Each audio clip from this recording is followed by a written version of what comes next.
अनमोल धरोहर। डैडी, आज आपके रखे नए ड्राइवर ने मेरे साथ बदतमीजी की। देर शाम लौटी जानवी ने अपने पापा को बाहर हाल में बैठे हुए देखकर शिकायती लहजे में कहा, क्या उसकी ये हिम्मत? कहाँ है वो बदतमीज? महेंद्र बाबू गुस्से में बोले। तभी उनकी पत्नी ने कहा, वो नौकरी छोड़कर चला गया। कह रहा था मुझे मेरा आत्मसम्मान प्यारा है, मुझे आपके यहाँ नौकरी नहीं करनी। तो मैंने कहा ठीक है, अगले महीने की 10 तारीख को आकर जो भी हिसाब बने ले जाना। हिसाब तो मैं पूरा करता हूँ। मेरी बिटिया के साथ बदतमीजी की और मैं उसे ऐसे ही छोड़ दूँ?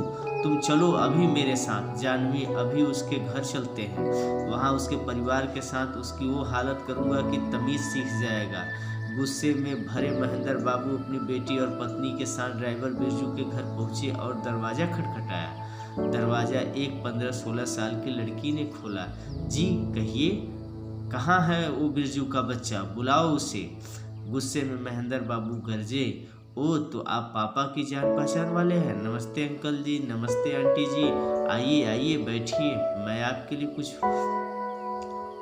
पानी लेकर आती हूँ। सुनो लड़की, महेंद्र बाबू बस इतना ही कह पाए थे कि मगर वो लड़की अपनी माँ को आवाज़ लगाते हुए अंदर से पानी लेने चली गई। तब तक उसकी माँ बाहर निकल आई। नमस्ते जी, माफ़ कीजिए, मैंने आपको पहचाना नहीं, आप पढ़ा हूँ। आराध्या की मम्मी, बिरजू कहाँ है?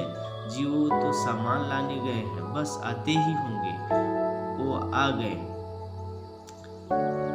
बिरजू को दरवाजे पर आते हुए देखकर अपर्णा बोली, अरे साहब मैडम, आप यहाँ? अपर्णा, ये हमारे साहब मैडम हैं जिनके यहाँ मैं काम कर रहा था, मगर अब छोड़ चुका हूँ। छोड़ दिया? तुम्हें धक्के देकर बाहर निकालना चाहिए। तुमने मेरी बेटी के साथ बदतमीजी की है।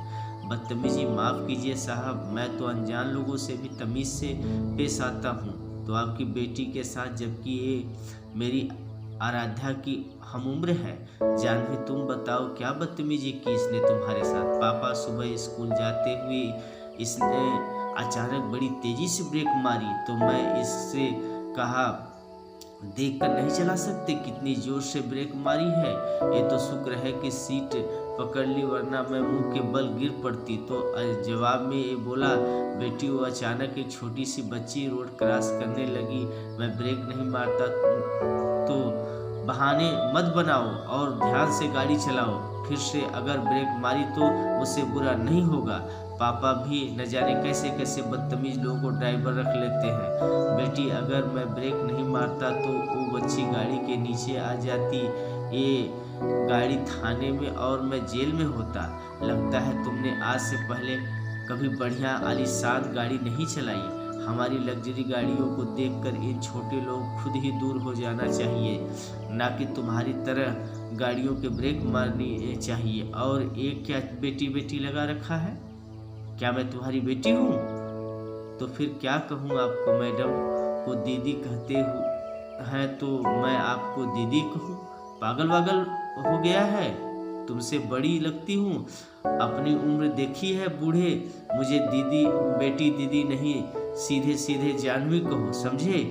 बस यही हुआ था डैडी साहब, मैं एक बेटी का पिता हूँ। अचानक जहाँ भी आज तक नौकरी की वहाँ मैंने सभी छोटे बड़े का आदर किया, बदले में मुझे भी खूब आदर मिला और अधिकतर जगहों पर खुशी जाहिर करते हुए रुपए, मिठाई और प्यार मिला। मगर आपके यहाँ बदतमीजी का पुरस्कार मिला जो मेरे आत्मसम्मान को ठेस पहुँचा रहा था। इसलिए मैंने मैडम जी को बता दिया था कि मैं कल से आपके यहाँ काम करने नहीं आऊँगा। बस यही बात हुई थी। महेंद्र बाबू कुछ कहते तब तक आराध्या सबके लिए ठंडा ठंडा शरबत बनाकर ले आई। लीजिए अंकल जी, लीजिए आंटी जी, लो बहन, पापा, मम्मी, अंकल जी, गर्मी बहुत है, ये शरबत पीजिए, हमारे यहाँ का खास है। सभी मेहमान कहते हैं मन को ठंडक मिलती है, पीजिए ना, प्यार से आराध्या ने कहा। तो महेंद्र बाबू ने शरबत होठों से लगा लिया और घुट घुट कर पीने लगे। शरबत पीने के बाद महेंद्र बाबू बिरजू की ओर देखकर बोले, बिरजू, आया तो था तुम्हें सबक सिखाने, मगर आज खुद यहाँ से एक सबक सीख कर जा रहा हूँ कि अपने बच्चों को पैसा, गाड़ी, मोबाइल, लैपटॉप, महंगी आइटम दो ना दो, मगर तमीज़ और संस्कार ज़रूर दो, वरना बच्चे तमीज़ बोलकर बदतमीज़ बन जाते हैं। तुम एक छोटे से घर में रहते हो, शायद वो तमाम ज़रूरतों को पूरा नहीं कर सकते जो मैं मिनटों में चुटकी बजाकर पूरी कर सकता हूँ, मगर मेरे भाई जो अनमोल धरोहर, अच्छी परवरिश, अच्छे संस्कार तुमने अपनी बेटी को दिए हैं वो मैं अमीर होते हुए भी नहीं दे पाया। धन्यवाद दोस्तों।